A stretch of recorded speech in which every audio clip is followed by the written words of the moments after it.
2 years after a teen vanishes, police show his parents a photo that reignites the case.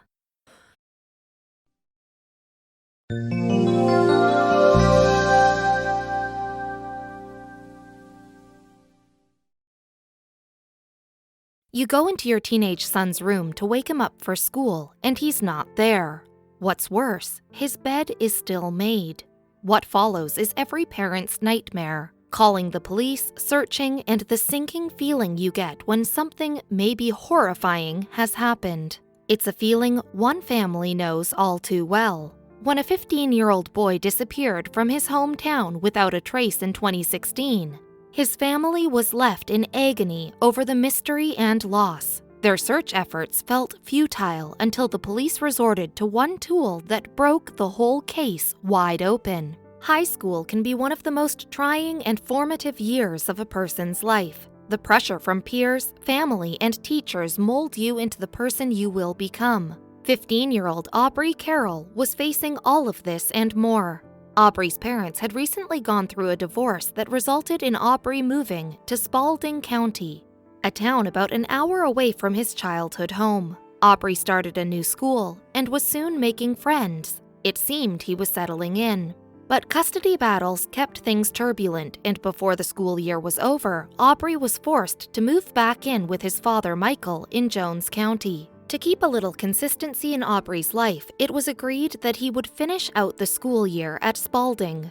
This meant that every day Michael drove over an hour so that Aubrey could catch the bus for school. With all of this extra travel, Michael had to be strict about how much social time he allowed his son. This proved difficult for Aubrey, as he really was very socially spirited.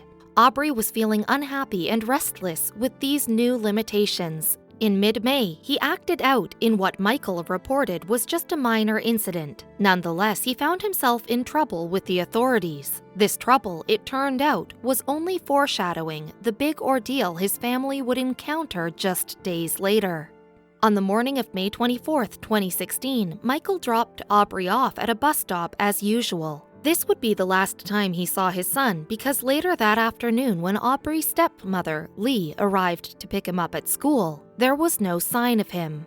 Aubrey was supposed to take exams that day, which he had apparently completed. It was clear that he attended school, but after that, the trail went cold. Even his friends claimed they had no idea of his whereabouts. Michael reported his son as missing to the police. He refrained from relaying Aubrey's disappearance to his mother in Spalding because he was sure it was just a classic teenage runaway case. Michael was certain Aubrey would return home soon enough. As days turned into weeks, there was still no sign or trace of Aubrey anywhere. Michael's concerns grew to fears, and Aubrey's mother, Danielle, was beginning to get suspicious, and finally, Michael had to come clean. As January approached, there were still no leads on locating the boy. Aubrey's birthday came and went, and his family was imagining the worst. In a desperate and more aggressive pursuit, the police issued a missing person poster with a $5,000 reward in hopes that it would coax out more information. Despite the tireless efforts of Aubrey's family and the police, it seemed that Aubrey had fallen off the face of the earth. His family never stopped searching, but everything felt grim as the days continued to pass. Then, on April 10, 2018, almost 2 years after his disappearance, the police made a breakthrough. A Facebook profile had been found with pictures of a young man whose resemblance to Aubrey was uncanny. The Facebook profile was under a different name, but the age of the young man pictured would be about Aubrey's current age. The police showed the Facebook profile of Aubrey to family, and they confirmed without a doubt that it was him. Aubrey was alive and well, and it seemed that he had lived quite the adventurous life in the last 2 years. Investigators tracked Aubrey to a group of hippie travelers. He'd spent the last couple of years traveling all over the West Coast and Midwest working odd jobs and bartering. Existing off cash with a transient lifestyle meant Aubrey had no paper trail. Though his family was overjoyed to hear that their son was alive, it was agreed that no one would reach out for fear that they might scare him off.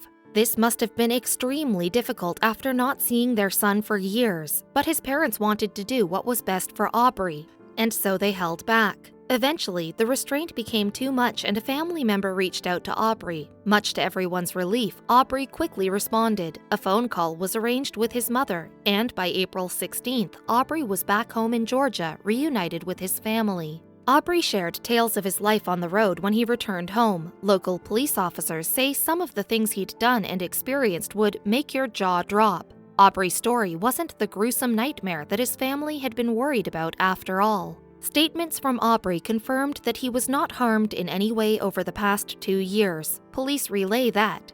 He told us that he left town on his own, and that he had not been abducted, hurt, abused, exploited, or harmed in any way.